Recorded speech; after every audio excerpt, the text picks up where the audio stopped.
My starting point when it comes to the consideration of any issue relating to free speech is my passionate belief that the second most precious thing in life is the right to express yourself freely. The most precious thing in life, I think, is food in your mouth, and the third most precious is a roof over your head.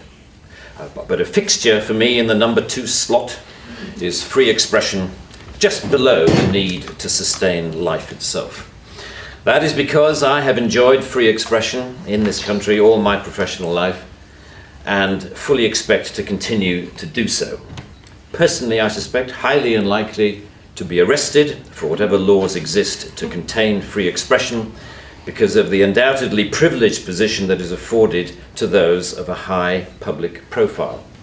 So my concerns are less for myself and more for those more vulnerable because of their lower profile. Like the man arrested in Oxford for calling a police horse gay, or the teenager arrested for calling the Church of Scientology a cult, or the cafe owner arrested for displaying passages from the Bible on a TV screen. When I heard of some of these more ludicrous offences and charges, I remembered that I had been here before in a fictional context. I once did a show called Not the 9 O'Clock News some years ago, and we did a sketch where Griff Rhys-Jones played Constable Savage, a manifestly racist police officer to whom I, as his station commander, is giving a dressing down for arresting a black man on a whole string of ridiculous, trumped up and ludicrous charges. The charges for which Constable Savage arrested Mr. Winston Kadogo of 55 Mercer Road were these: walking on the cracks in the pavement, walking in a loud shirt in a built-up area during the hours of darkness, and one of my favourites, walking around all over the place. He was also arrested for urinating in a public convenience and looking at me in a funny way. Who would have thought that we would end up with a law that would allow life to imitate art so exactly? I read somewhere a defender of the status quo claiming that the fact that the gay horse case was dropped after the arrested man refused to pay the fine, and that the Scientology case was also dropped at some point during the court process, was proof that the law was working well, ignoring the fact that the only reason these cases were dropped was because of the publicity that they had attracted.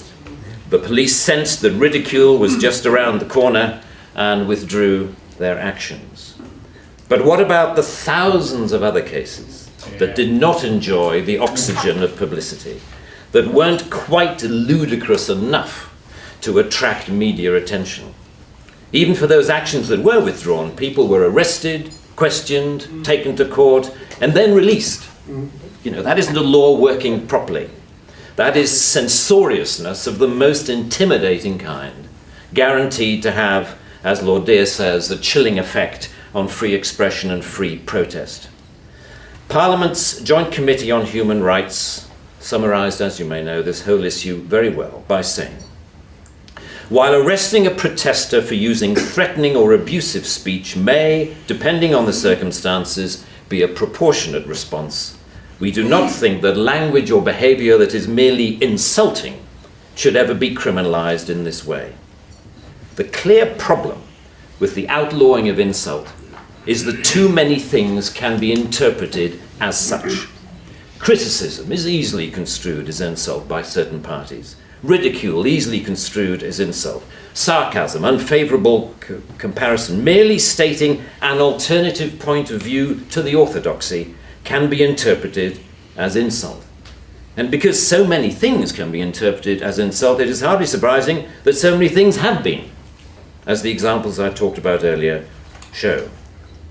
Although the law under discussion has been on the statute book for over 25 years, it is indicative of a culture that has taken hold of the programs of successive governments, that with the reasonable and well-intentioned ambition to contain obnoxious elements in society, has created a society of an extraordinarily authoritarian and controlling nature. It is what you might call the new intolerance, a new but intense desire to gag uncomfortable voices of dissent. I am not intolerant, say many people, say many softly spoken, highly educated, liberal-minded people. I'm only intolerant of intolerance. And people tend to nod sagely and say, oh yes, wise words, wise words. And yet if you think about this supposedly inarguable statement for longer than 5 seconds, you realize that all it is advocating is the replacement of one kind of intolerance with another, which to me doesn't represent any kind of progress at all. Underlying prejudices, injustices, or resentments are not addressed by arresting people. They are addressed by the issues being aired, argued, and dealt with, preferably outside the legal process. For me, the best way to increase society's resistance to insulting or offensive speech is to allow a lot more of it. As with childhood diseases, you can better resist those germs to which you have been exposed. We need to build our immunity to taking offense so that we can deal with the issues that perfectly justified criticism can raise.